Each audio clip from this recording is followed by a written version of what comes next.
अस्सलाम वालेकुम नाजरीन, आप देख रहे हैं नया पाकिस्तान और मैं हूं शहजाद इकबाल। पाकिस्तान डेमोक्रेटिक मूवमेंट के एहतजाज का आज दूसरा जलसा था। पहला जलसा 2 दिन पहले गुजरावाला में था और आज तमाम 11 जमातों के कायदीन मौजूद थे कराची में, जहां पर आज जलसा हुआ है जिरा ग्राउंड में। क्या सूरत हाल रही पूरा दिन, इस पर हम बात करेंगे, जिसके लिए हमारे साथ मौजूद हैं हमारे नुमाइंदा कामरान रजी। कामरान, बहुत बहुत शुक्रिया, आपने हमें ज्वाइन किया। आप पूरा दिन जलसा गाह पे थे, तमाम कायदीन भी आज मौजूद थे जिन्होंने खिताब भी किए। जरा बताइएगा आज एटमॉस्फेयर कैसा था और क्या फर्क था इस जलसे में और माजी में जो पीपल्स पार्टी 18 अक्टूबर को यहाँ पे जलसा करती आई है उस पर? देखिए शहजाद, एक तो ये कि ये सिर्फ पीपल्स पार्टी का जलसा नहीं था, इसलिए शायद पीपल्स पार्टी एक्सपेक्ट भी नहीं कर रही थी कि इतनी बड़ी तादाद में लोग आएंगे यहाँ पर। और न सिर्फ कराची बल्कि सिंध के तकरीबन हर जिले से पीपल्स पार्टी के कारकुनान भी पहुंचे थे और उसके अलावा दीगर जमातों के भी, जिनमें नुमाया तौर पर जो नजर आ रहे थे वो जमीयत उलमा इस्लाम फे के कारकुनान थे, जो बलूचिस्तान से भी बड़ी तादाद में आए थे। तो सुबह से ही तकरीबन 11-12 बजे से ही हमने देखा कि जो कारकुनान थे सियासी जमातों के ऑपोजिशन की, वो यहाँ आना शुरू हो गए थे इस बागे जिना में। और जब शाम में इस जलसे का वक्त 4:30 बजे मुकर्रर था, तहम जो क़यादत है पीडीएम की वो 7:15 बजे जलसागाह में पहुंची। एक साथ ही पहुंचे, एक के बाद एक करके कायदीन स्टेज पर आए थे। तो उससे पहले ही जो जलसागाह थी वो पूरी भर चुकी थी। जितने भी, चाहे वो खवातीन का इंक्लोजर हो या जो दीगर मर्द कारकुनों के लिए इंक्लोजर रखा गया था, वो पूरा मुकम्मल तौर पर भर चुका था। और काफी चार्ज हमें ये पॉलिटिकल वर्कर्स नजर आए जो इस पीडीएम के जलसे में मौजूद थे। ठीक है, बहुत बहुत शुक्रिया कामरान रजी मौजूद थे, जलसागाह से हमें अपडेट दे रहे थे आज के जलसे के हवाले से। इस पर मजीद तज्जिया भी लेते हैं और गुजरावाला के मुकाबले में ये जलसा कैसा रहा, कितना कामयाब था, इस पर बात करने के लिए हमें ज्वाइन किया है ARY न्यूज़ के एंकर वसीम बदामी ने। वसीम बदामी साहब, बहुत बहुत शुक्रिया, आपने हमें ज्वाइन किया। आप गुजरावाला में भी मौजूद थे, आज भी जलसागाह पे मौजूद थे। ज़रा बताइएगा कि गुजरावाला के मुकाबले में ये जलसा कैसे मुख्तलिफ था, क्या इसको आप एक कामयाब जलसा करार देंगे? और जो वहाँ पे क्राउड मौजूद था, कितना पुरजोश नजर आया आपको? तो इसको आप एक नाकाम जलसे की कैटेगरी में नहीं डालेंगे। ये गुजरावाला जलसे की तरह एक अपोजिशन ने एक अच्छा, एक मुनासिब शो यहाँ पे जरूर किया है।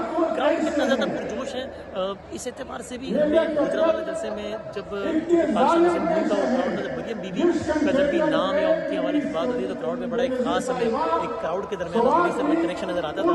और यहाँ वो मामला पाकिस्तान पीपल्स पार्टी और मौलाना फजलुर रहमान साहब के साथ यहाँ पर ज़्यादा है। अब अगर उन दोनों जलसों का हम कंपेरिजन कर लें तो देखिए, टाइम मैनेजमेंट के एतबार से और लॉजिस्टिक्स के एतबार से वो एक बुरा जलसा था गुजरावाला का। इन दो हवालों से ये जलसा एक बेहतर जलसा है। गुजरावाला जलसे में कुछ जलसागाह के कुछ मकामात पर तो आवाज़ ही साफ नहीं आ रही थी, जिसकी वजह से लोग भी वहाँ से उस जगह से हट रहे थे। तो यहाँ पर उस एतबार से ये एक बेहतर जलसा है।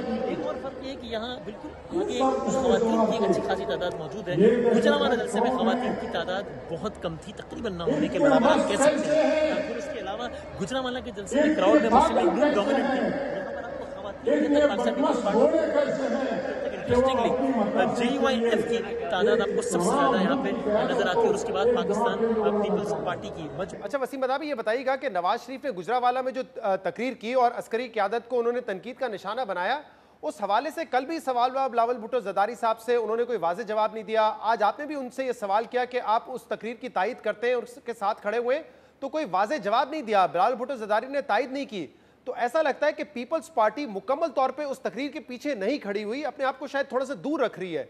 आपका क्या तजिया इस पर? जी, ये बड़ा इंटरेस्टिंग है क्योंकि मेरे ख्याल में गुजरावाला जलसे की सबसे बड़ी खबर ज़ाहिर यही थी कि मियां मोहम्मद नवाज शरीफ साहब बयानी को जिस सतह पर ले गए थे, उन्होंने इंडिविजुअल्स को नाम ले लेकर मुखातिब करना शुरू कर दिया था। इसके लिए हमने बिलावल भुट्टो ज़रदारी साहब से पूछा, हमने और 2 बार पूछा कि जनाब क्या आप मोहम्मद नवाज शरीफ साहब की तकरीर के साथ हर्फ बहर्फ खड़े?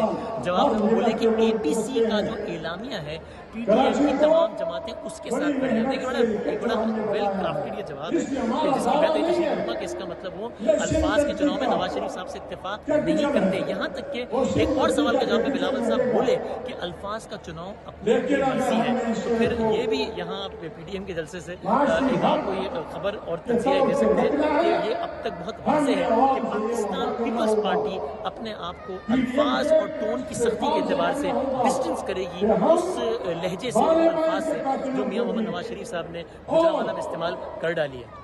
बहुत बहुत शुक्रिया। सीनियर सहाफ़ी और एंकर पर्सन वसीम बदामी हमारे साथ मौजूद थे। आज पीडीएम का ये दूसरा जलसा है। हुकूमत का ये कहना है कि हम मुतमईन हैं, कॉन्फिडेंट हैं, जितने जलसे करने हैं ऑपोजिशन कर ले, लेकिन हमारी हुकूमत कहीं नहीं जा रही। आज असद उमर साहब ने प्रेस कॉन्फ्रेंस की और उसमें उन्होंने तनकीद की है नवाज शरीफ पर, और उन्होंने कहा कि जो नवाज शरीफ की तनकीद थी वो किसी फर्द पर नहीं थी, किसी इंडिविजुअल पर नहीं थी, वो इदारे पर तनकीद थी। इसके अलावा ये सवाल भी उठ रहा है कि नवाज शरीफ साहब ने आर्मी चीफ पे जो तनकीद की है वो 2018 से मुतल्लिक है, लेकिन 2020 में नून लीग ने इन्हीं आर्मी चीफ की एक्सटेंशन के हवाले से वोट भी दिया, बल्कि एक नया कानून भी पास किया, उसमें नून लीग का वोट भी था, और वो वोट जो है बगैर किसी कंडीशन के नून लीग ने दिया था। तो तनकीद ये हो रही है कि आप तनकीद तो कर रहे हैं, लेकिन उन्हीं आर्मी चीफ को आपने वोट भी दिया है। इन दोनों इशूज़ पर हम बात करेंगे, जिसके लिए हमें ज्वाइन किया है पीएमएलएन के सीनियर रहनुमा एहसन इकबाल साहब ने। एहसन इकबाल साहब, बहुत बहुत शुक्रिया वक्त देने के लिए। आज पाकिस्तान डेमोक्रेटिक मूवमेंट का दूसरा जलसा है। ये जलसा कराची में है, पहला गुजरावाला में था। हुकूमत कॉन्फिडेंट है कि जितने जलसे करने हैं कर लें, कोई फर्क नहीं पड़ता, हम कहीं नहीं जाने वाले। तो फिर क्या वजह है कि ऑपोजिशन इतना मुतमईन है इस बात से और कॉन्फिडेंट है कि दिसंबर से पहले ये हुकूमत घर चली जाएगी, इस्तीफे देने की भी जरूरत नहीं पड़ेगी हमें असेंबलियों से? जी शहजाद साहब, देखिए दो चीज़ें हैं। एक तो जहाँ तक हुकूमत के कॉन्फिडेंस का ताल्लुक है, तो मैं आपसे कहूँगा कि आप एक दफ़ा फिर कल जो वज़ीर आज़म साहब ने तकरीर की है कन्वेंशन सेंटर में, उसको ज़रूर जाके दोबारा देखिए। क्या ये उस वज़ीर आज़म की तकरीर है जो एक न्यूक्लियर कंट्री का वज़ीर आज़म है, या वो एक किसी कॉमेडी थिएटर के किरदार की तकरीर है जिसमें नकलें उतारी जा रही हैं, जिसमें टॉन्टें की जा रही हैं? तो ये जो एक बौखलाहट है, दरअसल ये उनकी इंटरनल इनसिक्योरिटी को जाहिर कर रही है। असद उमर साहब ने आज प्रेस कॉन्फ्रेंस की और उन्होंने कहा कि मियां मोहम्मद नवाज शरीफ की तकरीर में हदफ कोई अफराद नहीं थे, कोई इंडिविजुअल्स नहीं थे, उनका हदफ इदारे थे। वो इदारों को निशाना बनाना चाहते हैं, जो कि गैर मुल्की एजेंडा है, इदारों को कमजोर करना चाहते हैं। देखिए, नवाज शरीफ साहब की जितनी तकारीर हैं, उन्होंने मुतअद्दिद बार फौज को, हमारे उन जवानों अफसरों को जिन्होंने वतन के लिए कुर्बानियां दी, सैल्यूट किया है। और नवाज शरीफ जो बात कर रहे हैं वो असल में फौज की मजबूती की बात कर रहे हैं। वो ये बात कह रहे हैं कि फौज के ऊपर सियासत की परछाई नहीं पड़नी चाहिए। जब फौज पॉलिटिकल कंट्रोवर्सी में, जब मैं फौज कहता हूं उससे मुराद एस्टेब्लिशमेंट है, वो सिपाही, वो जवान, वो अफसर नहीं जो सियाचिन में खड़ा है, जो बॉर्डर्स के ऊपर खड़ा है, जो वजीरिस्तान में कुर्बानियां दे रहा है, शहादतें दे रहा है, ये सब हमारे माथे के झूमर है और हम फिर इनको सलूट करते हैं। पब्लिकली एक इदारे के सरबराह को तनकीद का निशाना बनाकर आप समझते हैं कि इदारे को मजबूत किया जा सकता है? नहीं, देखिए जो गलतियां हैं, सुबह शाम सियासतदानों की गलतियों पर बात नहीं होती, तो क्या उससे सियासत कमजोर होती है? मुआशरे के अंदर जब जो कमजोरियों को आप बहस नहीं करेंगे, कमजोरियों की निशानदही नहीं करेंगे, तो वो मुआशरा उनकी इस्लाह नहीं कर सकता। हर चीज को अगर आप कालीन के नीचे लपेटेंगे और उसे गुफ्तगू के लिए शजरा ममनुआ करार दे देंगे। देखिए, हमारे यहाँ टैबूज हैं। जब कारगिल का वाकया हुआ, इंडिया के अंदर कमीशन बना, उन्होंने उस कमीशन के अंदर अपनी हर चीज की निशानदही की, कमजोरी की निशानदही की और उनको रेक्टिफाई किया। सही। हमारे यहाँ कारगिल के ऊपर बात करना शजरा ममनुआ है, इट्स अ टैबू, कि जो बात करेगा वो गद्दार हो जाएगा। आप नवाज शरीफ साहब की गुजरावाला तकरीर के पीछे खड़े हैं, मुकम्मल तौर पे इंडोर्स करते हैं जो उन्होंने नाम लेकर बात की? आप समझते हैं ठीक किया नवाज शरीफ ने? देखिए, मैं ना सिर्फ मेरी जात की, बल्कि अगर आपने गुजरावाला के वहाँ अवाम का रिस्पॉन्स देखा हो, तो पाकिस्तान के तमाम अवाम उसको सपोर्ट करते हैं कि हमें इन चीज़ों को रेक्टिफाई करना चाहिए। इस मुल्क के अंदर आइन की हुक्मरानी होनी चाहिए। इस मुल्क में हर इदारे को, फौज, पार्लियामेंट, जुडिशरी, हर किसी को अपने दायरे में काम करना चाहिए। और इस मुल्क के अंदर इलेक्शन के ऊपर शब खून मारने का सिलसिला खत्म होना चाहिए। और आप समेत आपकी पूरी पार्टी की हुर्मत नहीं होगी। आप समेत आपकी पूरी पार्टी इंडोर्स करती है उनकी इस तकरीर को? कराची से लेके गवादर से लेके गिलगित चतराल तक पाकिस्तान मुस्लिम लीग नून का हर वर्कर अपने कायद नवाज शरीफ साहब के पीछे खड़ा है। अच्छा, आपने कहा इसके अलावा पाकिस्तान, पूरा पाकिस्तान उनकी तकरीर की तायद करता है। बिलावल भुट्टो जरदारी साहब आपके साथ स्टेज शेयर करते हैं, पीपल्स पार्टी के चेयरमैन है। कल उनसे सवाल हुआ नवाज शरीफ की तकरीर पे, उन्होंने वाज़े जवाब नहीं दिया। आज फिर सवाल हुआ कि उनकी जो तकरीर है आप उनके साथ खड़े हैं, उन्होंने उस बात की तायद नहीं की, उन्होंने घुमा फिरा के बात की कि एपीसी के एजेंडा के साथ हो। तो आप तो पूरे पाकिस्तान की बात कर रहे हैं कि वो आपके साथ है, लेकिन आपके इत्तेहादी ओपनली पब्लिकली आके तकरीर की तायद नहीं कर रहे हैं नवाज शरीफ की, इसकी क्या वजह है? देखिए this is a defining moment in the history of Pakistan. 72 साल हो गए हैं, हम अभी टामक टोइयों में फिर रहे हैं। हम ये फैसला नहीं कर सके कि इस मुल्क को कैसे चलाना है, कौन बालादस्त है, कौन जेर दस्त है। देखिए, जो यहाँ पे कंट्रोल डेमोक्रेसी का तजुर्बा किया जाता रहा है 65 सालों से, that has failed to deliver. Bangladesh भी हमें ओवरटेक कर गया है। अब वक्त है कि पाकिस्तान के तमाम स्टेक होल्डर्स को ठंडे दिल के साथ सोचना पड़ेगा कि जो कुछ हम करते आए हैं उससे ये मुल्क नहीं चल रहा है। ये मुल्क चलाने का कहा एक ही रास्ता है, वो आईन है। ठीक है, आपने कहा ये डिफाइनिंग मोमेंट है, ये डिफाइनिंग मोमेंट है आपने कहा, और आप कह रहे हैं कि कंट्रोल डेमोक्रेसी नहीं होनी चाहिए। फिर क्या वजह है आपके साथ जो सबसे बड़ी पार्टी है पीपल्स पार्टी, उसके चेयरमैन से 2 मरतबा सवाल होता है, वो इस तकरीर की तायद नहीं करते। आप कह रहे हैं मैं खड़ा हूं उसके साथ, पूरी पार्टी खड़ी है, लेकिन वो नहीं कह रहे कि मैं उसके साथ खड़ा हूं, वो तायद नहीं कर रहे इसकी। उनकी जलसों में जब तकरीर होती है वो नाम नहीं लेते, उनकी तकरीर मुख्तलिफ है, फजल रहमान साहब नाम नहीं लेते। क्या वजह है फिर इस डिफाइनिंग मूवमेंट में? क्या वो मुकम्मल तौर पे आपके साथ नहीं है? मेरा ख्याल है कि चाहे बिलावल भुट्टो जरदारी साहब की तकरीर मैंने गुजरांवाला में सुनी, मौलाना फजल रहमान साहब की सुनी, तमाम दीगर कायदीन की सुनी, सब ने इसी नजरिए को सपोर्ट किया कि पाकिस्तान की डेमोक्रेसी को अनडाइल्यूटेड होना चाहिए, इसको असली हालत में होना चाहिए और इस्टेब्लिशमेंट की मुदाखलत बंद होनी चाहिए। पाकिस्तान में कोई इस बात से इनकार नहीं कर सकता कि इस्टेब्लिशमेंट का क्या अमल दखल है हमारी सियासत। अगर आप कहते हैं कि बाकी जमातें भी आपके साथ इसी नुक्ते पर खड़ी हैं, फिर दिक्कत क्या है तायद करने में? खुलकर कहें कि हम तायद करते हैं, कोई ना कोई वजह होगी। आप सियासत को, सियासतदानों को समझते हैं। पाजी में एक ट्रस्ट डेफिसिट रहा है आप दोनों पार्टीज के दरमियान कि कब कौन डील कर जाएगा, ये एक शक व शुबा रहा है, और उस मौके पर अगर तायद नहीं होती तो फिर उसका क्या मतलब लिया जाए? देखिए, मैं समझता हूं कि जो एपीसी का डिक्लेरेशन था, जिस पे ये सारी जो हम बात कर रहे हैं उसकी रूह उसके अंदर है, तमाम पार्टीज ने उसको ओन किया है, उसको साइन किया है और उसके ऊपर वो कारबंद है। अगर खुदा ना खास्ता कोई भी जमात इस वक्त इस कॉज को बिट्रे करेगी तो उसका जो नुकसान और मलबा है वो उसी के ऊपर गिरेगा। लिहाजा मैं नहीं समझता कि कोई भी जमहूरी कुव्वत इतनी इनसेंसिटिव हो सकती है इस वक्त जो पब्लिक का मूड है कि वो अपने आप को किसी भी तरह इन मकासद से अलहदा करे। ठीक है एहसन साहब, प्रोग्राम में एक ब्रेक लेंगे और इसके बाद हम आपसे मजीद बात करेंगे। ये एक अहम इशू है कि आर्मी चीफ के हवाले से जो तनकीद की गई है, तो सवाल ये उठ रहा है कि नून लीग ने आर्मी चीफ की एक्सटेंशन में फिर वोट क्यों दिया? क्योंकि जो तनकीद थी नवाज शरीफ साहब की वो 2018 के हवाले से थी, तो वोट क्यों दिया, इस पर भी हम बात करेंगे एक ब्रेक के बाद। एहसन इकबाल साहब, बहुत बहुत शुक्रिया वक्त देने के लिए। उस दिन मियां नवाज शरीफ साहब ने जो बातें की उसकी तफसील में मैं नहीं जा सकता क्योंकि पैमरा की पाबंदी है, हम उस पर ज्यादा तफसील से बात नहीं कर सकते, लेकिन आपको भी पता है कि उस तकरीर में उन्होंने क्या कहा। अब ये आपके ऊपर तनकीद हो रही है कि इन्हीं आर्मी चीफ को आप कहते हैं कि हमारी हुकूमत गिराने में, पीटीआई की हुकूमत लाने में इनका किरदार था, बट इन्हीं आर्मी चीफ को आपने 10 महीने पहले एक्सटेंशन दी थी, आपने वोट किया, आपने लॉ पास करने के लिए वोट किया, पूरी जमात ने किया। क्या वजह है फिर आज क्यों तनकीद कर रहे हैं बैठ के कि 2018 में ये हुआ, 2020 में तो आपने वोट दिया उनको?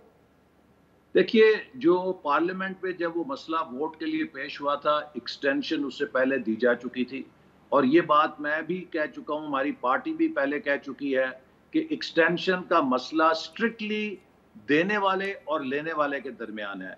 मेरा ख्याल है कि इसके ऊपर बेहतर है कि अगर आप प्राइम मिनिस्टर इमरान खान से पूछें और जिन्होंने एक्सटेंशन ली कि उन्होंने क्यों ली और उन्होंने क्यों दी, हम तो उसे पोस्ट फैक्टो अप्रूवल दे रहे थे पार्लियामेंट के अंदर ताकि हमारे सिक्योरिटी के निजाम मामला इतना सादा नहीं है, मामला इतना सादा नहीं है। सुप्रीम कोर्ट के वाजे डायरेक्शन थे 60 दिन के अंदर आप ये कानून पास करें, कानून पास करना था जिसमें आपने वोट दिया। कोई इससे पहले एक्सटेंशन वाला मामला जो है वो सब्जेक्ट टू दिस अप्रूवल था कि ये कानून पास होगा और आप लोगों ने वहां पे साथ दिया था।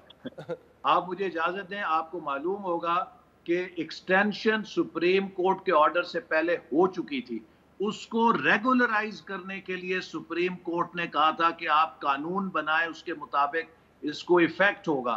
तो लिहाजा अगर उस मौके पे पार्लियामेंट अदरवाइज जाती तो हमारे सिक्योरिटी के इदारों के हवाले से एक ऐसी कंट्रोवर्सी पैदा होनी थी कि जो शायद एक नया बाब बन जाती। उस दानिश में मैं तो उस वक्त था नहीं पार्लियामेंट के अंदर, मुझे नहीं मालूम कि किन हवाले से वो हुई, लेकिन जो पाकिस्तान की सियासी जमातों ने एक वोट दिया वो एक मैच्योरिटी थी कि हम आर्मी को बिला वजह तनाजे में ना लेकर आए। एक्सटेंशन उससे पहले हो चुकी थी, वो इमरान साहब दे चुके थे और बाजवा साहब ले चुके थे, लिहाजा बाद में ऑपोजिशन की तरफ से अगर कुछ किया जाता तो हमें ये इल्जाम लेना पड़ता कि देखिए इन्होंने मुल्क के दफाई इदारे को जब इतने खतरनाक हालात हैं एक तनाजे के अंदर एहसन साहब वो बयानिया तो उस वक्त भी बना रहे हैं, एहसन साहब वो बयानिया तो आज भी आपके खिलाफ बन रहा है, तो उस वक्त भी बन जाता तो कोई इसमें हर्ज नहीं होता। और बेशक शायद उस वक्त आप जेल में हो जब ये मामला चल रहा था, लेकिन इससे पहले आपके साथी और आप लोग जब लंदन गए थे तो वहां पे नवाज शरीफ साहब ने अप्रूवल दिया था कि विदाउट एनी स्ट्रिंग्स अटैच आपने जब ये मामला आएगा तो आपने इसकी सपोर्ट करनी है।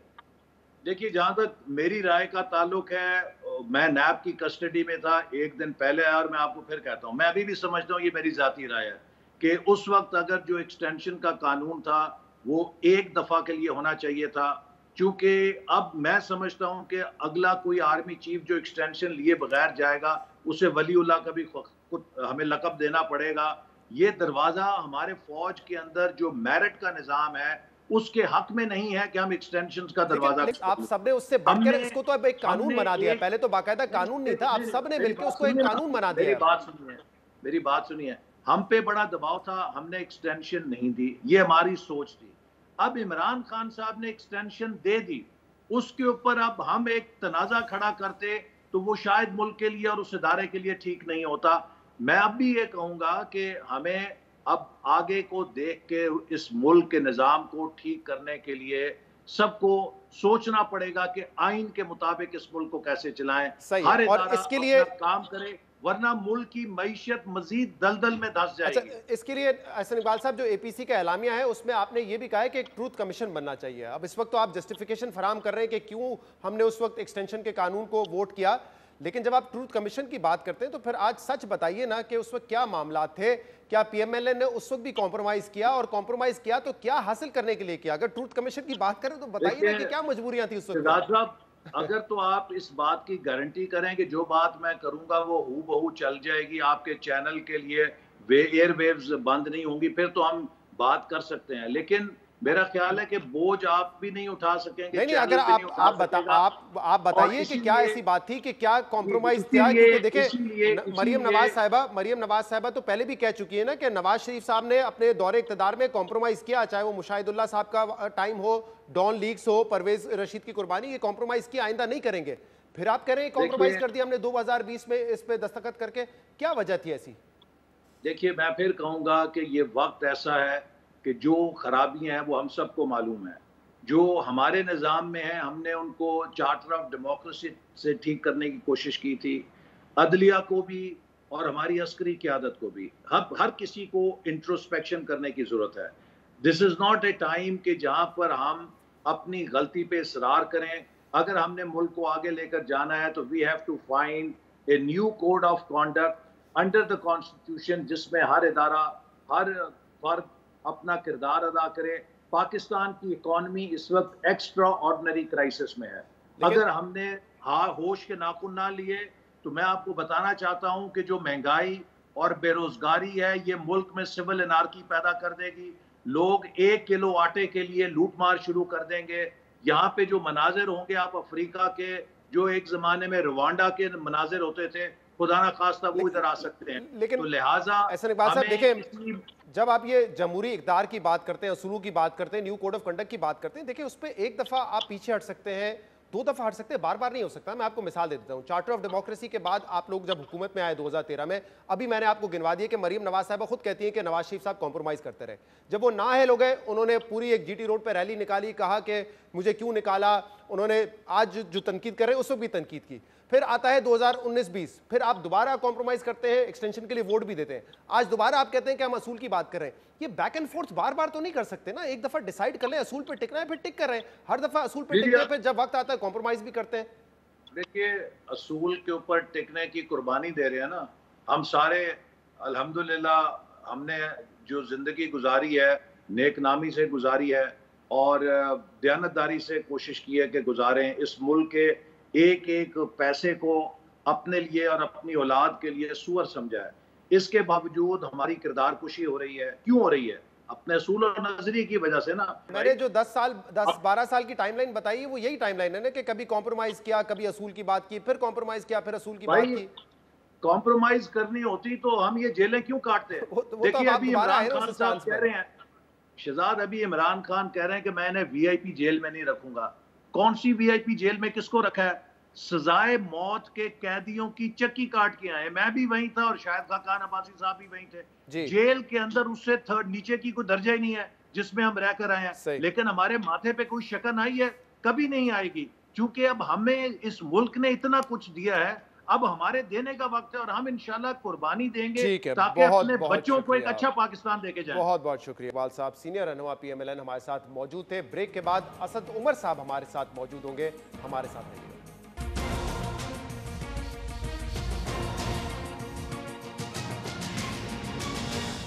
हम बात करेंगे असद उमर साहब से कि क्या हुकूमत किसी किस्म का दबाव महसूस कर रही है, क्योंकि एक तरफ तो गुजरा ये कहते हैं कि गुजरावाला का शो बड़ा फ्लॉप था, जितने जलसे करने कर रहे, कोई फर्क नहीं पड़ता, लेकिन दूसरी तरफ आज असद उमर ने जहाराना प्रेस कॉन्फ्रेंस की और कल वजीर आजम इमरान खान ने भी जहाराना प्रेस कॉन्फ्रेंस की थी और कहा था कि आइंदा से किसी ऑपोजिशन के रहनुमा को ना प्रोडक्शन ऑर्डर मिलेगा, ना उनको VIP जेल नसीब होगी। तो इस पर हम बात करेंगे, जिसके लिए हमें ज्वाइन किया है PTI के सीनियर रहनुमा असद उमर ने। असद साहब बहुत बहुत शुक्रिया, आपने हमें वक्त दिया। असद साहब, आज पाकिस्तान डेमोक्रेटिक मूवमेंट के इस तहरीक का दूसरा जलसा है, पहला गुजरावाला में हुआ, आज कराची में हुआ। अब पहले जलसे के बाद एक तरफ तो आपकी हुकूमत की तरफ से, आपकी पार्टी की तरफ से यह बयानिया बनता नजर आया कि एक फ्लॉप शो था, सर्कस था, अवाम नहीं निकले उनके कहने पर क्योंकि वो करप्ट टोला है, लेकिन दूसरी तरफ हमने आपकी यहाँ जहाराना तकरीर देखी, फिर कल वजीर आजम इमरान खान की एक जहाराना तकरीर थी जिसमें उन्होंने कहा कि आइंदा ना प्रोडक्शन ऑर्डर देंगे, जेल में कोई फैसिलिटीज नहीं देंगे, बड़े गुस्से में उन्होंने तकरीर की। तो क्या वाकई हुकूमत को कोई फर्क नहीं पड़ रहा इस तहरीक से, इन जलसों से, या हुकूमत दबाव महसूस कर रही है? सर, जलसों से तो कोई हमारी सेहत पर असर नहीं पड़ता। ये एक नहीं 100 जलसे करें, अगर कोरोना का ख्याल कर लेते और जो मुल्क में बढ़ती हुई अमवात हैं कोरोना की वजह से, अगर उसका ख्याल कर लेते तो बेहतर होता। लेकिन सियासी तौर पे हमारी सेहत पे क्या असर पड़ता है? ये कराची के अंदर जलसा कर देंगे, वो भी इंटीरियर सिंध से बसें भर भर के लेकर आ रहे थे, उससे क्या साबित होगा? ये वो शहर है जहाँ ये 11 पार्टियों का मिलकर उतना वोट नहीं पड़ा था जितना सिर्फ तहरीक इंसाफ को वोट पड़ा था। तो इस जलसे से साबित क्या होगा? जितने मर्जी जलसे करें उससे कोई दबाव की बात नहीं है। लेकिन बात जो है जिसके लिए, जिस पे रिएक्ट किया वजीर आजम ने, जो आज मैं तकरीर में कह रहा था कि एक इंतहाई खतरनाक बयानिया बनाने की कोशिश कर रहे हैं मियां नवाज शरीफ, जो पाकिस्तान की जो सलामती है, पाकिस्तान के जो बैनुल अक़वामी स्टैंडिंग है, उसके लिए खतरनाक है। और उसका जवाब देना और दो टोक जवाब देना और वाज़ेह जवाब देना जो है वो हमारी जिम्मेदारी है। तो आप कह रहे हैं कि बेसिकली जो इदारों के खिलाफ बात की, कल वजीर आजम साहब ने उस पर रिएक्ट किया है, लेकिन जो रिएक्ट किया है वजीर आजम साहब ने, उस पर तो पहले ही तनकीद होती रही है कि आप जो है एक सियासी एहतसाब कर रहे हैं, आप इंतकाम कर रहे हैं, ये एहतसाब नहीं है। और अगर वजीर आजम ऐसी बातें करेंगे कि प्रोडक्शन ऑर्डर नहीं दिए जाएंगे, जो कि एक कानूनी राइट है और उसका इसका इख्तियार जो है वो स्पीकर के पास है, दूसरा अगर वो कहेंगे कि VIP जेल नहीं मिलेंगी आपको, वो भी अगर किसी का राइट है तो मिलेगा। लेकिन जब वजीर आजम ये तमाम चीजें अपने हाथ में लेके कहते हैं कि हम नहीं देंगे, तो वो तासुर वो मजबूत नहीं होता जिस पर ऑपोजिशन पहले ही कहती रही कि आप इंतकाम कर रहे हैं। देखिए, ये मैं कई दफा पहले आपके भी मुझे याद है, मैं शो पे ये बात कर चुका हूँ, जिस कानून के तहत उनके खिलाफ केस चलाए जा रहे हैं वो इनके बनाए हुए हैं, जो इदारा इनका एहतसाब कर रहा है और उसके जो लोग हैं वो इनके लगाए हुए हैं। 95 से 98% जो केसेस हैं जिनमें इनका एहतसाब हो रहा है वो इनके एक दूसरे के खिलाफ बनाए हुए। तो हमारा तो लेना ना देना उसके साथ। लेकिन ये जरूर है कि सियासी बुनियाद के ऊपर एक पूरी हमारा मीडिया भी जो है उसमें वावेला खड़ा हो जाता है कि सियासतदान जो है वो कानून से बालातर क्यों नहीं ट्रीट किया जा रहा। मसलन मैं आपको एग्जांपल दे देता हूँ, नवाज शरीफ के मुल्क से बाहर जाने वाली जो बात है, 70 साल 72 साल में पाकिस्तान की तारीख में कभी नहीं हुआ कि एक कैदी, सजा याफ्ता कैदी को बाहर जाने दिया जा रहा हो। गरीब जो लोग हैं वो जेल में मर जाते हैं, कभी कोई आवाज नहीं उठाता, लेकिन यहाँ तूफान खड़ा था और हमने भी उसका ख्याल करके हमने कहा अच्छा ठीक है जी, अगर आप भी कह रहे हैं, कोर्ट भी कह रहा है तो हम जाने देते। लेकिन ये मराद को उन्होंने इस्तेमाल किया है हुकूमत के खिलाफ नहीं, वो इस्तेमाल कर रहे हैं मुल्क के खिलाफ। इसलिए मैं दोबारा से कहूंगा, ये हमारे हक नहीं, ये हमारी जिम्मेदारी बनती है कि इस खतरनाक बयानिए का दो टोक जवाब दिया जाए। कहा कि NRO चाहते हैं, NRO हुकूमत से चाहते हैं या इदारों से चाहते हैं? क्योंकि नवाज शरीफ की जो तनकीद का डायरेक्शन है वो तो इदारों की तरफ है, तो किससे NRO चाहते हैं फिर? सर, मैं वो भी आपको बता देता हूँ कि वो कैसे, उनका तरीकेकार क्या अडॉप्ट कर रहे हैं वो NRO को लेने के लिए। NRO का जरिया वो बना रहे हैं नैब कानून में तरमीम। उस नैब कानून में तरमीम 36 से 37 उसके अंदर शिक हैं, उसमें से ये 34 शिकों के अंदर तरमीम लेकर हमारे सामने पहुंच गए और इन्होंने दो टोक हमसे ये कहा और इदारों को यही पैगाम दिया कि अगर फैटेस्ट को बिल पास कराना चाहते हैं, जो पाकिस्तान ब्लैक लिस्ट से निकलने के लिए कोशिश कर रहा है और जो हमें कवानीन बनाना चाहते हैं, अगर वो आप हमसे पास करवाना चाहते हैं तो हमारी नैब तरामीम की जो शर्त है उसको पूरी करें। बराह रास्त सीधी सीधी नेकेड नेगोशिएशन, इसमें कुछ छुपी हुई बात नहीं थी। और अगर इनमें से कोई चैलेंज करता है तो मैं बता दूंगा किस दिन मीटिंग हुई और किस घर में मीटिंग हुई। तो ये तो सीधी सीधी ब्लैकमेल करने वाले लोग हैं। तो ये तरीका सर, वो चाहते हैं कि जो है इंतजामिया नहीं, इस्टेब्लिशमेंट जो है वो हुकूमत के ऊपर दबाव डाले, क्योंकि इस्टेब्लिशमेंट जो है वो सियासत में मुलवस होने को तैयार नहीं है, क्योंकि इस्टेब्लिशमेंट जो है वो हुकूमत पर दबाव डालने के लिए तैयार नहीं है। इनको एतराज ये नहीं है, मैंने पहले भी कहा था, इनको एतराज ये नहीं है कि फौज सियासत में मुदाखलत कर रही है, इनको एतराज ये है कि फौज सियासत में मुदाखलत क्यों नहीं कर रही। अच्छा, लेकिन एक राय ये भी है ना असद उमर साहब, कि इस वक्त बिलखसूस नवाज शरीफ की तरफ से जो इदारों पे तनकीद हो रही है उसकी वजह एक हुकूमत है, हुकूमत की परफॉर्मेंस है। क्योंकि वजीर आज़म इमरान खान खुद कहते रहे कि एक मिसाली इश्तराक है और मुल्क की कामयाबी, मुल्क की तरक्की के लिए इश्तराक ज़रूरी है। लेकिन इस इश्तराक के बावजूद भी अगर एक्सपेक्टेशन वाली परफॉर्मेंस नहीं होगी तो फिर तनकीद जब होगी परफॉर्मेंस पे तो वो सिर्फ हुकूमत पे नहीं होगी, वो इदारों पर भी होगी ना, क्योंकि आप खुद कहते हैं कि हम मिलकर काम कर रहे हैं। सर ये खुदा को खौफ करें, किस बात को आप किधर ले गए। आप ये बताइए कि कोरोना से जो पाकिस्तान ने जिस तरीके से सूरत हाल से मुकाबला किया, जिसकी तमाम दुनिया तारीफ कर रहा है, मैं उस एनसीओसी को चेयर करता हूं, मेरी जिम्मेदारी थी सबसे ज्यादा कि मैं उस काम को करूं। और मैं आपको कह रहा हूं कि जो हमने कामयाबी हासिल की वो पाकिस्तान की फौज के अस्करी इदारों की मदद के बगैर मुमकिन नहीं थी। इसमें मुझे बताएं कौन सी सियासत आ गई। इसी तरीके से जब लोकस का टिड्डी दल का खतरा पैदा हुआ तो फौज की जो हमारे पास ट्रेन मैन पावर है, जो वहां के रिसोर्सेज है, हमने उसको इस्तेमाल किया। इसी तरीके से हम जो कोशिश कर रहे हैं हालात बेहतर करने की फॉरेन पॉलिसी फ्रंट के ऊपर भी, आपको पता है कि अफगानिस्तान के अंदर अमन लाने के लिए जो हम मुज़ाकरात कर रहे हैं उसके अंदर फौज का एक अहम किरदार है। वजीर आजम की पुरानी पॉलिसी है, 20 साल से उस पॉलिसी पे वो गामजन है, वो कहते रहे कि अमन लेकर आओ, बातचीत के जरिए फौज उसमें मदद कर रही है। इसमें से कौन सी चीज है जो गैर आईनी है? हमारी अगर परफॉर्मेंस के ऊपर आपने वो तो तनकीद करना चाहते हैं तो जरूर और कोरोना का जिक्र किया ना, लेकिन मैं क्योंकि तफसील में नहीं जा सकता नवाज शरीफ ने क्या कहा था, क्योंकि पैमरा की रिस्ट्रिक्शन है, उस पर बात नहीं कर सकते। लेकिन जो बात कही वो आपने भी सुनी है, वो तो बहुत सारी बातों का इल्जाम जो है वो लगा रहे हैं कि इसका जवाब तो फिर इदारों नहीं देना, उनके सबरा ने देना है। सर वो एक तो मैं पहले भी बोल चुका हूं, अभी प्रेस कॉन्फ्रेंस में भी होते, ये होते कौन है सवाल पूछने वाले? एक सजा याफ्ता मुजरिम जो मकर फरेब करके कैदी मफरूर हुआ हुआ पाकिस्तान से भाग के लंदन में छुपा हुआ है, वो मैं सवाल करो भाई, आप सवाल करने वाले होते कौन है? आपका काम है जवाब देना, आपका काम सवाल देना नहीं है। मुल्क से भागे हुए क्यों है? अपने लोगों को सड़कों पे घसीट रहे हैं, खुद बैठे हुए लंदन में, आप इधर आके बात करें ना। दूसरी चीज ये है कि मैं वही तो बोल रहा हूँ, यही तो हमें एतराज है कि आप जो है आप फौज को सियासत में घसीटने की कोशिश कर रहे हैं। ये सारी, मैं आपको वही तो बता रहा हूँ शहजाद, समझने की कोशिश करें, ये सारा दबाव जो पैदा किया जा रहा है वो ये दबाव है कि किसी तरीके से फौज को सियासत के अंदर घसीटा जाए, सियासत में मुदाखलत करवाई जाए। फौज मुदाखलत करने को तैयार नहीं है, इनको रोना इस बात का है। मैं वही तो आपको बोल रहा हूँ ना कि इन्होंने जब एलची भेजे थे आज से जस्ट चंद हफ्तों पहले, तो उस वक्त इनको नहीं पता था कि इलेक्शन के अंदर फौज ने क्या किया या क्या नहीं किया। उस वक्त क्यों सियासी भीख मांगने के लिए भेजा था? अच्छा असद साहब, लेकिन ये आप कह रहे हैं कि वो चाहते हैं कि उनकी इन्वॉल्वमेंट हो, लेकिन चाहे आप एपीसी का एलामिया देख लें या उनकी बात देख लें, वो तो बार बार ये कह रहे हैं कि इस इदारे की इन्वॉल्वमेंट सियासत में होनी नहीं चाहिए।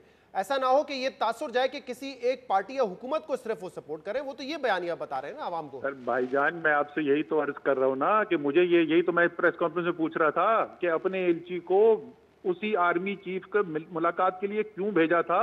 दूसरी मुलाकात में DGISI वहां क्यों बैठे थे? आप वहां पे लूडो खेलने के लिए गए थे? आप उनके पास सियासी भीख मांगने के लिए गए थे। और जिन मीटिंग्स के अंदर मैं खुद शरीक हो चुका हूं, जहां मेरे सामने, मैं वही तो बोल रहा हूं, मैं ऑन एयर चैलेंज कर रहा हूं, इनमें से किसी से बोले, मुंह खोले, मैं आपको बताता हूं किस तारीख को मीटिंग हुई थी और किस घर में मीटिंग हुई थी। हुकूमतों को क्या मुझे फौज से बात करने के लिए किसी बहाने की जरूरत है? क्या मुझे कोई आईनी बंदिश है? ऑपोजिशन क्या करने जाती है वहां पर? मुझे ये बताए ना। इनको तो आना चाहिए असेंबली, इनको तो बयान देना चाहिए कि फौज के साथ किसी ऑपोजिशन का, किसी सियासी लीडर की मुलाकात नहीं होनी चाहिए। ये क्या करने जाते हैं वहां पर? तो भाईजान मैं फिर वही दोहराऊंगा, मैं फिर सॉरी शहजाद, मैं मुकम्मल कर लूं, मैं फिर वही दोहराऊंगा। इनको रोना इस बात का है कि फौज सियासत में मुदाखलत क्यों नहीं कर रही? लेकिन अब तो असद साहब बिल्ली थैले से बाहर आ गई है, हर तरफ चर्चा है कि किसने किससे मुलाकात की। तो आप भी बता दीजिए कि किसने मुलाकात की, किस घर में हुई और एग्जैक्टली क्या चीज मांगी गई? मांगा क्या गया वो तो मैं बता चुका हूं। मांगते हैं ये सियासी भीख, ये एनआरओ मांगते हैं। उन मीटिंग्स के अंदर कौन कौन लोग शरीक हो चुके, मुझे बताएं कौन नहीं था। वहां पे शहबाज शरीफ भी पाए गए, वहां पे हसन इकबाल भी पाए गए, वहां पे मुराद अली शाह भी पाए गए, वहां बिलावल जरदारी भी पाए गए, और इनकी सेकंड टियर लीडरशिप सारी। ये सब भाईजान हमारे सामने कमरे के अंदर कुछ और बातें, बाहर निकल के कुछ और बातें।